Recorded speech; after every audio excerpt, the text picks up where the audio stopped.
Well, tomorrow is a turning point for the very first U.S. public housing project for African Americans. Rosewood Courts in East Austin will learn if the State Historic Commission recommends it for protection on the National Historic Registry. President Roosevelt created them in 1939. As David Scott reports, people are divided over whether they should be preserved or face demolition. You may have driven by Rosewood Courts 100 times and not realized its historic significance, but is that enough to save it?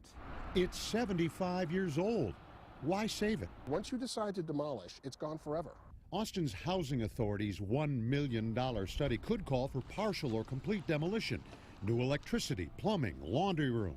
We think we can do better, and we can do better by families and by kids, by persons with disabilities, and by seniors. They promise even if all 124 units are replaced, folks who like their place can keep their place. Eleanor Perkins calls this the historical birthplace for Austin's black community that shouldn't be lost for want of some modern doodads. This is where we got our start. This is where the black people first got their immunizations. This is where they came to get the help that they needed. And this is where the beginning was for the blacks. Tell that to Alexis Henderson and her two kids. She's got Scotch tape insulating windows, no AC, has to hand coax the busted thermostat for heat. She'd like to stay. I do want to see some upgrades. I think it's due. I mean, I think it's 73 years long overdue for some upgrades.